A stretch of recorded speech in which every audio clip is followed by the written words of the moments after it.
But the reason for me being here is to introduce you to our speaker this morning. He's one of our earliest winners of a scholarship, and Peter Dew's story is truly inspiring. Over the past 9 years since winning a scholarship, he's become a wonderful advocate and ambassador for the Perth Convention Bureau scholarship program. So please allow me to introduce you to Peter Dew.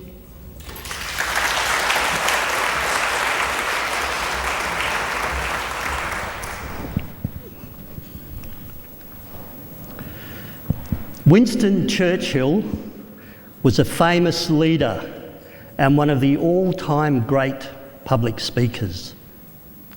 Rowan Atkinson, Mr. Bean, a very funny comedian and mime artist who could make his face into any expression as if made of plasticine. And Bruce Willis, a well-known actor, an action figure who always saved the day. These three people couldn't make it today, so you've got me. Peter Dew. Who is Peter Dew? Simply, I'm a person who stutters. I have stuttered all my life, and I stutter every day. And as I stand before you today, my one concern is that I might stutter, and the embarrassment and the shame that would bring me. My stutters had a huge impact on my life. Through high school and university, my only way of communication was through my trusty pen and notepad. I was an elective mute, not once participating in tutorials, class, answering a question, not once. But I did graduate. I graduated as a medical scientist, and I started work in one of Perth's hospitals, and I was put in the basement of the hospital with no patient contact and a directive: you will not answer the telephone. I became good at my job, and over the next 4 or 5 years, new graduates came to me and I trained them, and then I saw them leapfrog over me in the promotion stakes. This annoyed me and I got quite angry. So I went to my director and said, "What's going on? How come I'm not getting a promotion?" And I remember his response: "Peter, your communication skills are so poor that you can never expect to be a senior scientist or a laboratory manager. In fact, you should be grateful that you've got a job at all." This really affected me.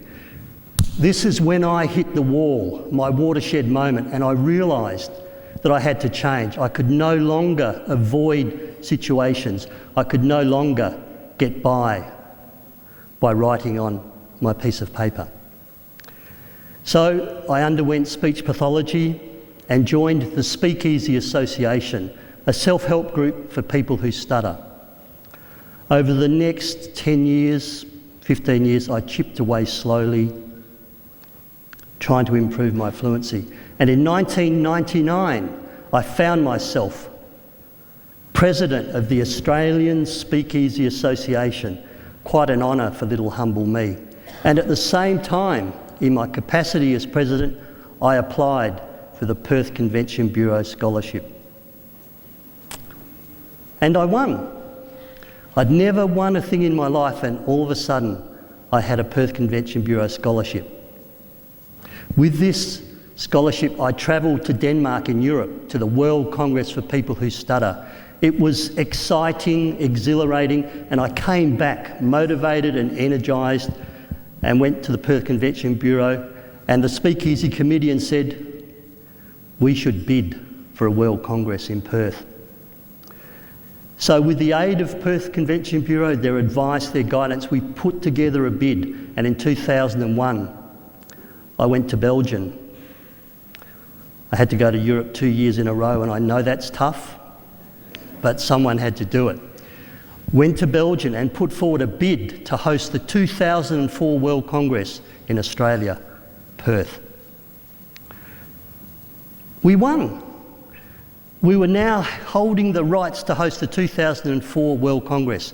I returned to Perth with enthusiasm and the realisation that the hard work was now to begin. The next 3 years, with the committee from Speakeasy and some guidance with the Perth Convention Bureau, we put together the World Congress. The 2004 World Congress for People Who Stutter was the best there ever was.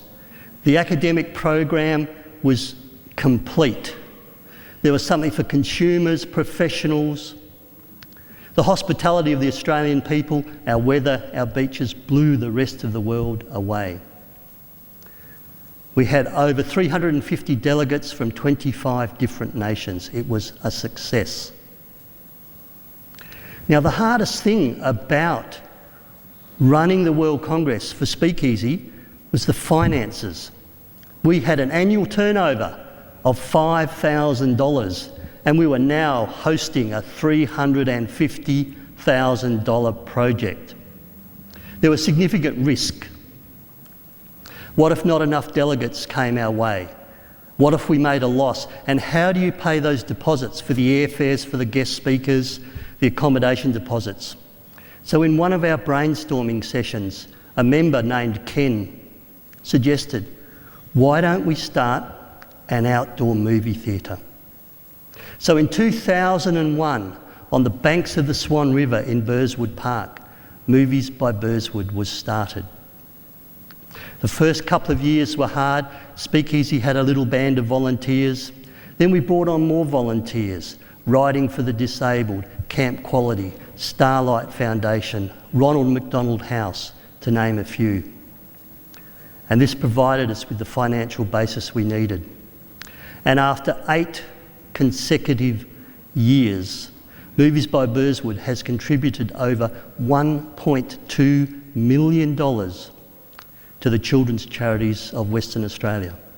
Movies by Burswood is a success story.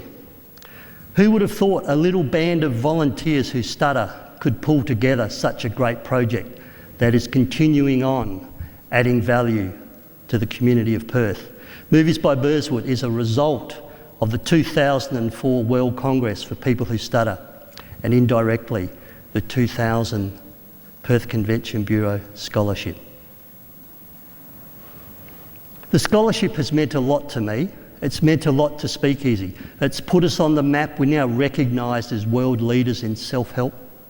For the community, we not only pumped money into the economy as part of the World Congress, but Movies by Burswood continues to add value to the community of Western Australia. And myself, my own personal development, let me take a step back in time. And I'd ask you to look at the screen for a moment.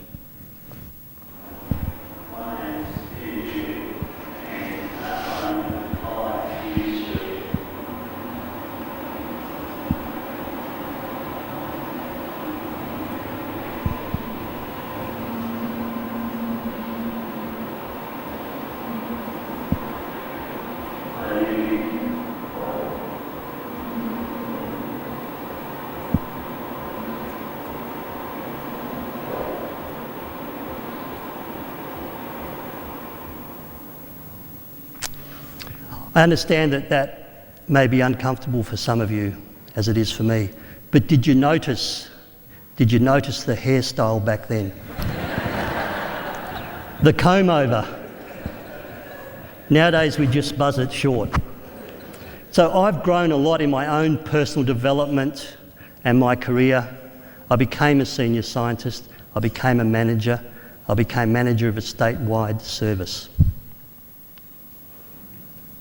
Winston Churchill used to stutter, and he overcame his stutter by spending 1 hour's preparation for every minute of speaking time that he gave in Parliament.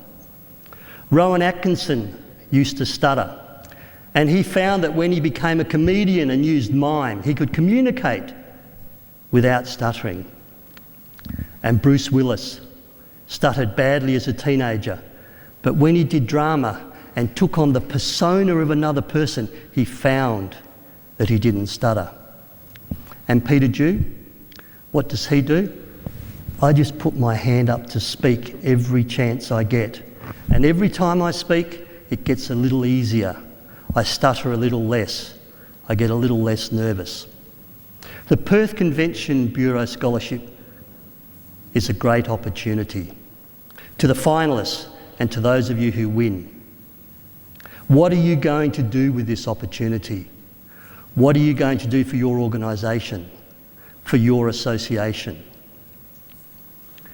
What could you potentially do for the community of Western Australia? How can you add value to this opportunity? And more importantly, what are you going to do for yourself, for your own personal development?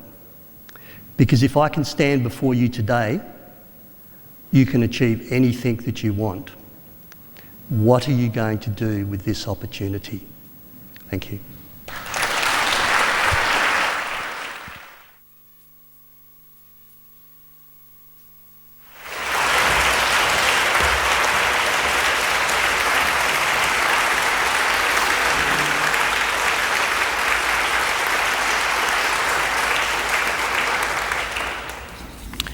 That was brilliant. And I'm very lucky to do a lot of events where I see a lot of presenters from around the world. And I tell you, there's some fairly average presenters out there. Peter, that was really, really good. And I arrived pretty early this morning, as I always like to check out the event before I get here. And that doesn't just come naturally. Peter was up here on stage marching around doing his preparation. So I know a lot of hard work goes into something like that, and I'm sure everybody appreciates it. Peter, you're a great ambassador. Well done.